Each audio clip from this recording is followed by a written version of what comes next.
Hey, welcome to the Chair with James. Gonna do a recap of Week 8 and preview and picks of Week 9 in the NFL.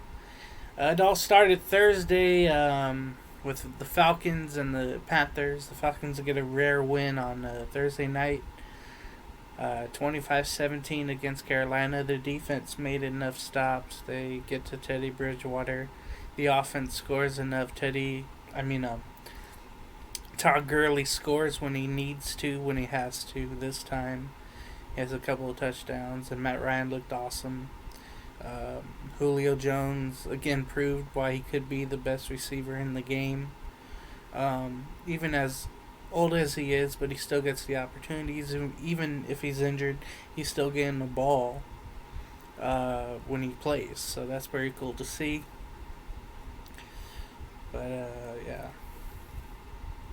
Falcons get their second win. Tell you what, Sunday the 1st of November started off with the game of the week. It was Pittsburgh at Baltimore. You knew this game would be ugly, but you didn't know how ugly it was going to be. Lamar Jackson had, 4 turnovers? It just seems like in big games, he fails, and he's going to have to get over that hump if he wants to get to that next level of, where Mahomes is, where Wilson is, or Brady is or was. But Tom Brady, again, he's looking great. So the defense for Pittsburgh, they did enough. They got even better. They got a trade. Avery Williamson from the Jets, from that outhouse to the penthouse, going to the Pittsburgh Steelers. So 28-24 was the final in Baltimore. It was a real fun game to watch. Now, this one was really a shocker. It was Tua Tagovailoa's first start in Miami against the Rams. You'd figure, okay, the Rams should easily win this. No problems at all. Well, Coach Brian Flores of Miami, the head coach, was the one who shut down the Rams in the Super Bowl. Remember in 2019 when he was the defensive coordinator of the Patriots? And it was pretty much a carbon copy of that game, as Jared Goff had 4 turnovers. Jared off that day. Miami, they did enough. They did so much on special teams and defense. The credit, like I said in many other shows, the credit should go to the defense and special teams, not just Tua, just because it was his first start. I'm not taking anything away from Tua. I'm just saying the defense and special teams won that game for Miami. So it didn't really matter who was quarterback that game. Brian Flores, great game plan defensively, did enough offensively to get the win. So, shout out to Miami. They're 4-3, and the Rams have, fallen back to reality when you think about it. This game was horrible. The Jets went to Kansas City. You know what was going to happen. Jets held in just for a little while, and then the Chiefs pulled off. There was a scare with the Chiefs. Tyreek Hill, after catching a pass in the end zone from Mahomes, had to be carried off by Tyreek Hill, but it looks like Tyreek Hill will be fine and ready to play. So again, 35-9, Kansas City, the Jets, again the lone winless team in the NFL. Now this one was a shocker. Minnesota going to Green Bay. You figured, okay, Green Bay's going to be great. Aaron Rodgers going to go off. Minnesota has really nothing, not nothing to play for, but they really have no hope going forward because of how bad Kirk Cousins is. You don't know about Dalvin Cook, if he's going to be healthy to play well in this game, but he came back and scored 4 touchdowns, 3 on the ground, 1 passing. Cousins looked awful, but Uh, and then the defense of Minnesota, with all the changes, with all the trades, they got the job done. They frustrated Rodgers. They did not let the running game do much. And for that, Minnesota wins 28-22. It's a big win. And again, I think a real big shocker. And there's a YouTube guy, Urinating Tree. That's his name, I swear. Look him up. He says he exposes frauds in the NFL, and the Packers. Well, it seems like they are, because they can have a great streak, and then come out and be horrible one game. Win three in a row, lose one horrible game, come back and win three in a row, and lose another horrible game, and this is what has happened. Indianapolis went to Detroit, and the Colts won pretty handily, 41-21. Detroit just couldn't get anything going. I feel really bad for Matthew Stafford. I wish he could get traded somewhere. Like, I always thought, if Ben Roethlisberger retired at all, I figured Matthew Stafford can go right into Pittsburgh and thrive right away and get into some winning. I think that would be awesome. The Raiders, looking to bounce back, went to Cleveland and won 16-6. It was pretty much an ugly, windy, rainy game. Field goals galore. Field goals missed.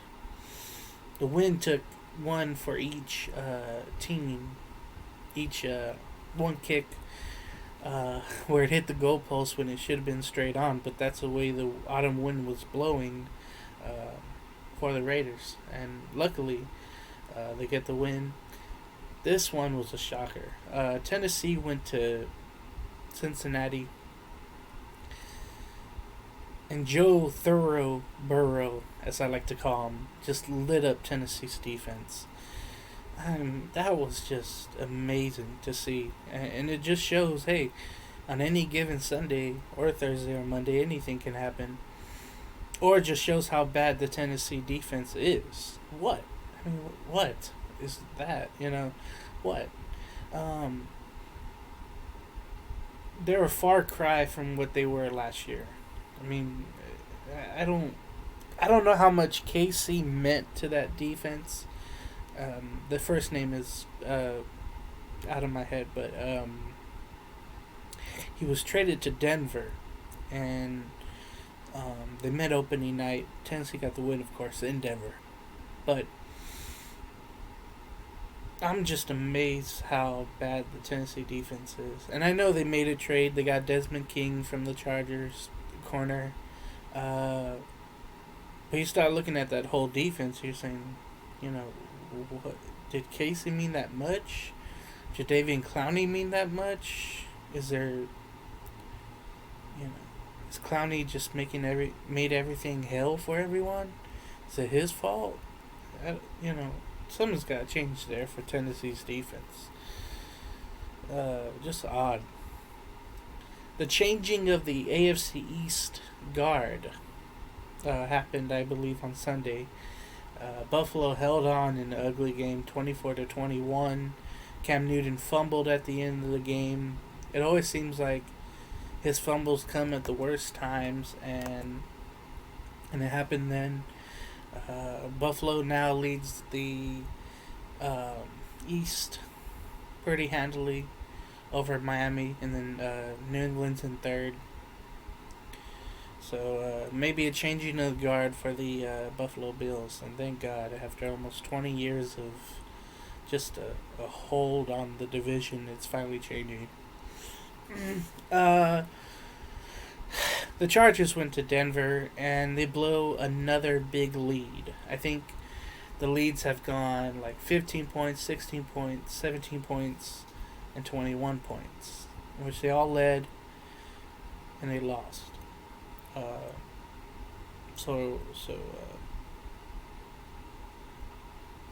don't know. I don't know what's going on. I mean, Justin Herbert, He's trying to will anything to win. I know the Chargers have injuries, but it seems like every year they do anyway. So it's not really on them. It's mostly on getting timely stops, having the stamina to keep going and to finish the game, and not letting teams back in, not leaving the door open, closing doors, which sounds weird, but that's the uh, terminology I use.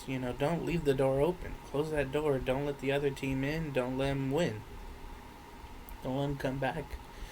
And Denver came back and won 31-30. Drew Lock came up clutch in the second half after a horrible looking first half. They made second half adjustments, which are always key in any football game at the half, and you see a big difference. And Denver wins. Chargers lose again. Boy, Seattle hosted San Francisco with their plethora of injuries, and they have more now as Jimmy G and George Kittle went out. The final score wasn't as close as it was the game. 37-27, the Seahawks win. It was a blowout until probably the fourth, and then the 49ers started to score a little more. It still wasn't enough.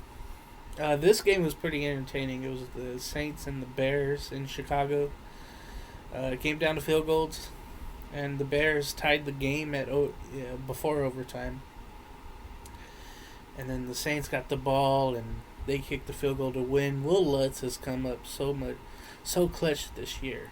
There's been so many game-winning kicks, important kicks to give them leads. So it's been fun to watch Will Lutz. And the thing is with Michael Thomas, they didn't trade him.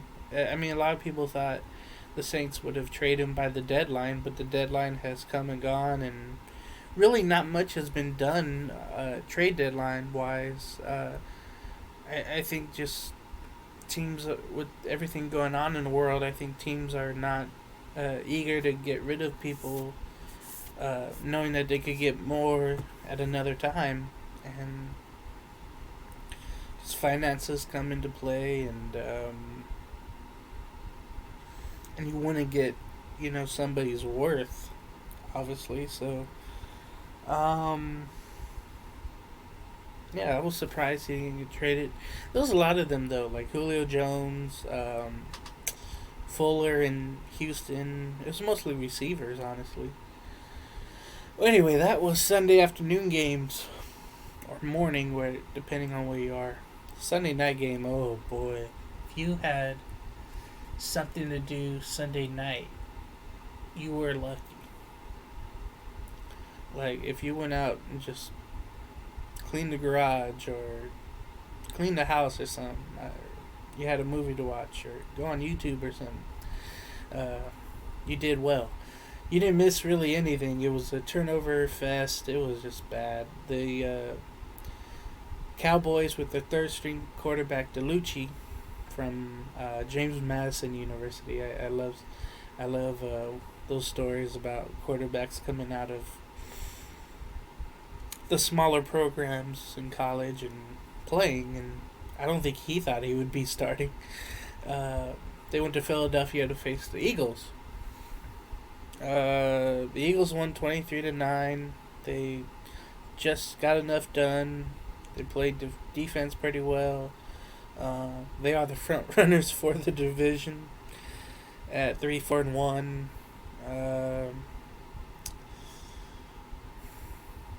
Yeah, I don't know what else to really say about that game, except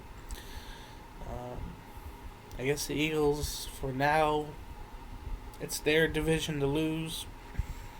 Cowboys, standing pat at the trade deadline, feeling like even with everything going on in their quarterback situation, they didn't need to make a trade. They felt like Andy Dalton could come back, but he got COVID. But can come back in the upcoming weeks, though. We'll see what happens. I personally was, well, I'm not a Cowboy fan or anything, but I thought, seeing the situation in Miami, how that's going on, that the Cowboys would go out and trade for Ryan Fitzpatrick, but they have enough, I think, confidence in Andy Dalton to get it done. So, or at least get close. But games and time are running out. The Monday Night Football game was pretty good, actually. I didn't expect anything out of it, but the Giants led early. First half they led, and then Tampa Bay came back, made the adjustments, and ended up winning 25-23. Giants had a comeback. They did. Daniel Jones pretty much came out of his shell and threw a touchdown at the end of the game. Needed 2 points as they were down 8.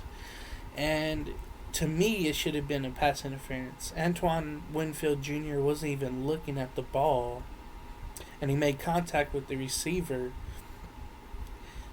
before the pass got in the vicinity, and the pass hit Winfield Jr. looked like. But again, the rule or the interpretation of the rule is saying, hey, okay, if you're not looking at the ball and you're looking at the receiver and you're touching him,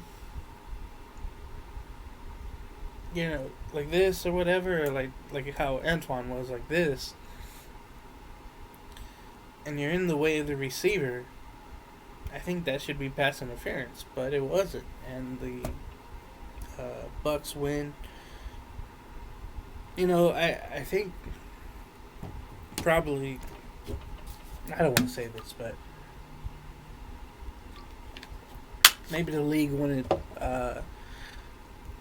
Tampa Bay to win more than the Giants. They just wanted a competitive game, and hopefully things bounce the Tampa's way. That's all I could think of. Now, Week 9 started off Thursday with Green Bay going to San Francisco. Now, I was thinking about this yesterday, and I was telling myself, looking at the 49er injury list, I've never seen so many injuries before on an injury list for one team. I mean, that were out. I mean, they must have had, I was trying to remember the list, but they must have had like 15, 16 players out, I think. But, whew. But and that's just for, one injury list for one game. There was a thing I remember with the 1979 LA Rams where they had 19 starters out throughout the year, though. But this Niners situation was for this game. Now, I know some have been out already, like Richard Sherman. You remember Nick Bosa, a few others, and running backs, Mozart. But this was just for this one game they showed, and it was a laundry, or a receipt list, I should say.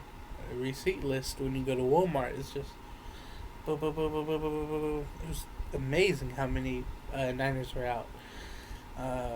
But Green Bay won this handily. This final score does not interpretate what happened. 34-17.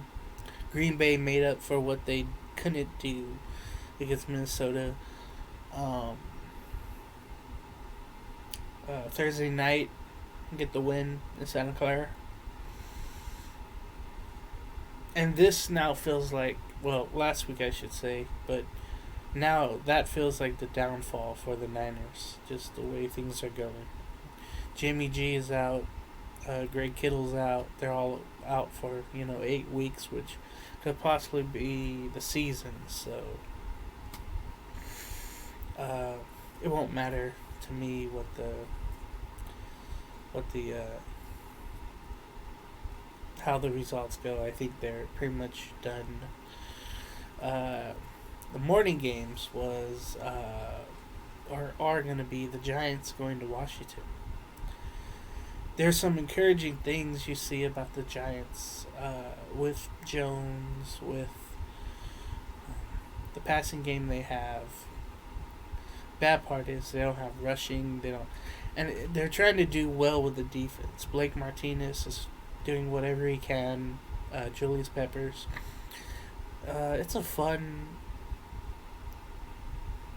It's not a fun thing to lose, but it's a fun thing when you're in games and there's some hope. All you need is a little hope, and then, you get a stop here, you get a stop here. See what happens. They go to Washington. Washington coming off the bye after their win against Dallas. I don't know who's gonna win. Honestly, I can see these two tying. But I'll damn. I'll go with the Giants on this one. Chicago goes to Tennessee. Now, these are two teams that you could say, even with their records, they're frauds. Absolute frauds. You'd give the advantage slightly to Tennessee if they could wake up. And their defense just got the boost with King coming over from the Chargers. Chicago, hard-fought game against the Saints, but you can say, hey, the Saints are also frauds. A lot of fraudulence going on in the NFL this year.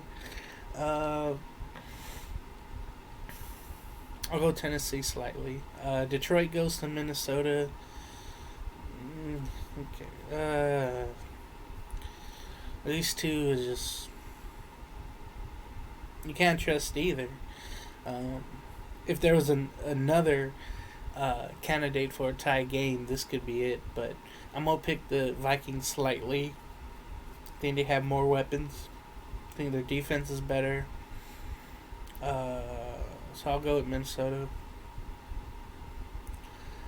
Carolina goes to Kansas City. It should be an easy win for the Chiefs. I do hear, and it's good for one of my fantasy leagues, that McCaffrey might come back for the Panthers, but I figured since the season could be lost for Carolina, that, and I know they got a shot still, but I'm thinking someone else, but New Orleans, but if you do play him, you play him limited. You don't rush him out there and give him, 20, 30 carries and, 10 passes or whatnot. No, you don't do that. You have him go out, but you do it soundly, not early. So, easy win for Kansas City there. Houston goes to Jacksonville. There's no Gardner Minshew, the Fed. I'll go with Houston with the win. Again, it might not be easy. You don't know what Jacksonville team is going to show up. Baltimore goes to Indianapolis. Now, this one could be intriguing, depending how the Colts defense plays Lamar Jackson. I'll still go with Baltimore. I think their defense gets it done. I think they pressure Phillip Rivers into bad decisions. Those lob passes he throws out there, it's the same as a punt. So I'll give it to Baltimore. Seattle goes to Buffalo. Now, this game means a lot. It might be the best game on or the second best game on the docket, I should say.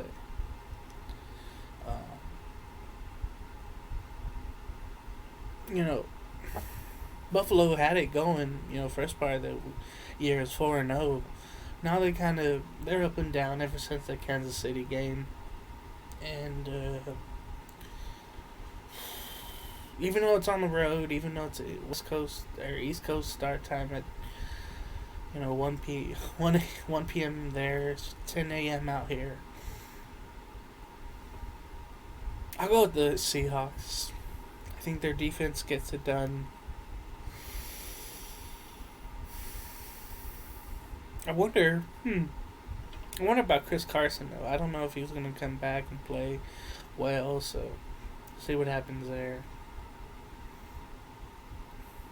But I'll go with Seattle. I think Wilson getting the time to air it out.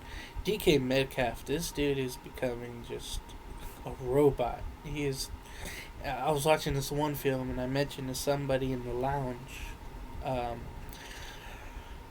that on these plays that he was running, the routes he was running, he's either catching passes or they were incomplete, but he kept knocking down the defenders around him. Like, he's that big, he's that strong, and his little DBs around him were just falling around him. It was just amazing to watch.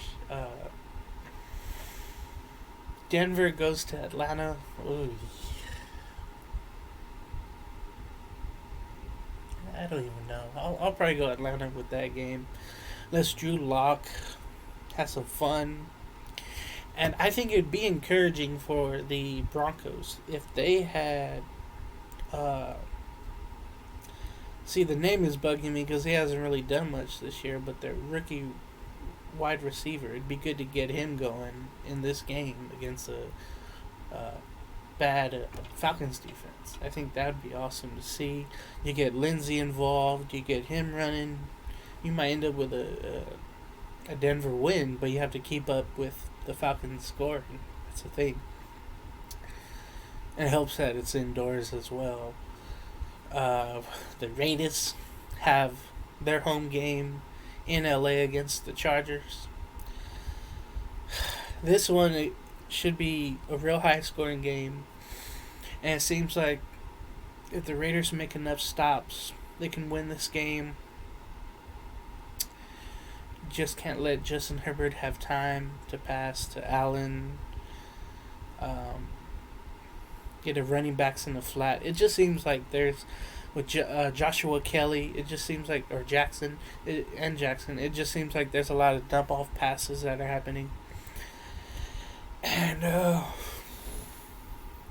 yeah, I'll go with the Raiders. I feel confident that they'll, the defense will sit home and stop that.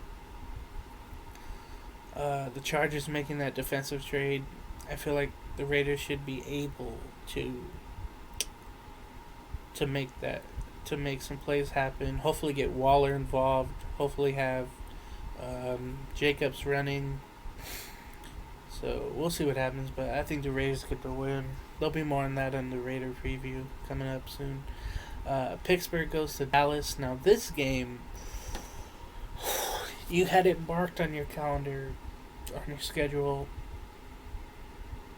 since it came out. Problem is, no Dak, probably no Dalton. Steelers are 7-0. The Cowboys where they are. Steelers should easily win this. It will be an early Christmas gift for all the Steeler fans out there to defeat Dallas, as this was a Super Bowl rivalry going back to the 70s and in 95. It's pretty much what the NFL once again, but as their Super Bowl. But ain't gonna be this year, that's for sure. At least not with the Cowboys, sad to say. This game could be very intriguing coming up. Miami goes to Arizona, and it's intriguing. I wouldn't say that the last couple of years, but with Tua, with Kyler Murray, those are two young quarterbacks that are really high ranked, and Murray's has shown that. Tua first start on the road for Miami. This one should be fun. If Tua could use his feet more like Kyle Murray does, if he can make some great passes, get the running game going, get the passing game going with his tight ends, that should be fun. Arizona, with Hopkins coming off their bye, Fitzgerald, Edmonds, and their running attack, Kenyon Drake playing against his former team. That should be fun. I think Arizona sneaks it out. Unless the defense, even without Chandler Jones and with Budda Baker, which I love saying that name, unless Arizona just balls out on defense and makes Tua uncomfortable. So I want to see Tua run out of the pocket. It seemed like he did that Sunday against the Rams. It didn't seem like he ran all that much.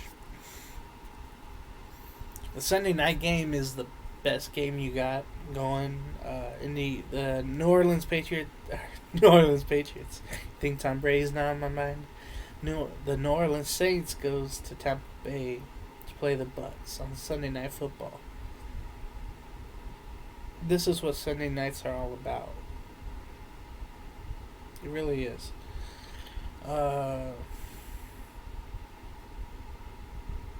It seems like Tampa Bay right now, they're on a streak. You know, they're on a good vibe right now. They're playing well. Tom Brady is fighting Gronk. They did have that bad first half, but they woke up in the second half on Monday night. New Orleans, it seems like they're sneaking out wins. It's not anything convincing. And that's the truth. I'll pick the Bucs, but it should be a very close game. Very close. Hopefully very entertaining after the last Sunday night game we had. Hey, and speaking of that, Monday Night Football. Hey, and New England Patriots goes to the Jets.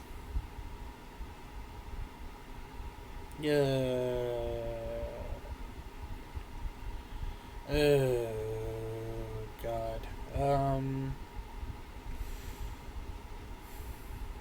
This is a game,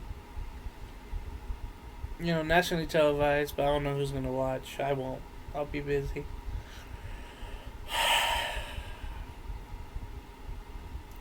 This is the game where Cam Newton either rises or falls. Because it always seems like he does things that are good, and then he does things that are really bad. And there's more bad than good lately.